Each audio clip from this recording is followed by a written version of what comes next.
He had documented everything. The dates, the amounts, the specific account numbers, the signatures.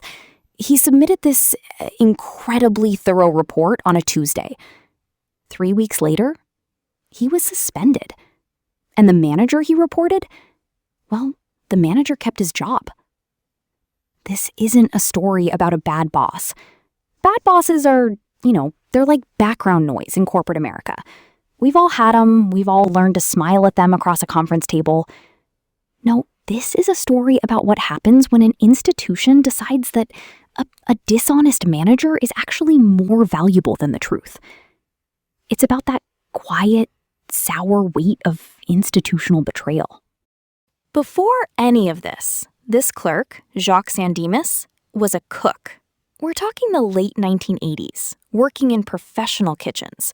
And if you've ever worked in a kitchen, you know that the feedback loop is like absolutely brutal, but completely honest.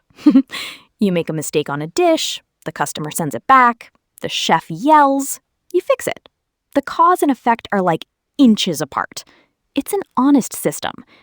But in 1990, Jacques transitioned to the corporate world, taking a data entry job at a mid-sized corporate hospitality firm. A world of cubicles, gray carpet, and a very different kind of feedback loop. And that's where he met his manager, whom we'll call Gerald. Now, Gerald was in his mid-40s, he had been there a decade, survived multiple reorganizations, and possessed this highly polished, armor-plated corporate charm. He was deferential to superiors, pleasant to his team, just incredibly smooth.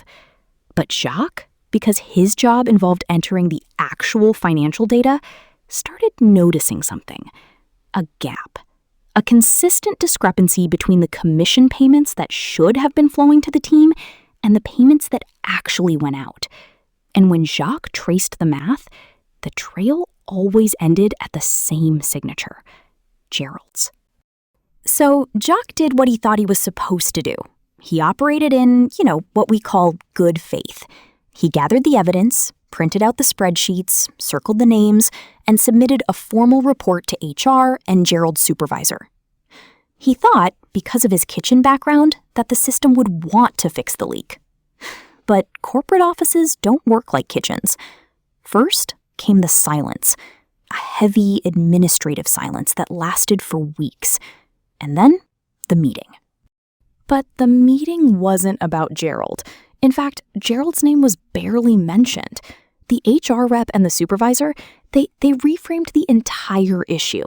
They didn't talk about the stolen money, they talked about Jacques' unauthorized access to financial records, even though looking at those records was literally his job. They focused on procedural concerns. They turned the whistleblower into the threat. 3 days later, Jacques was handed an unpaid suspension for circumvention of protocol. And that is the real quiet horror of this. The system didn't make a mistake. It worked exactly as it was designed to. Because institutions, at the end of the day, they don't protect values. They protect relationships. Gerald was senior. His numbers looked good. And investigating him honestly would mean his bosses would have to admit what they had allowed under their watch.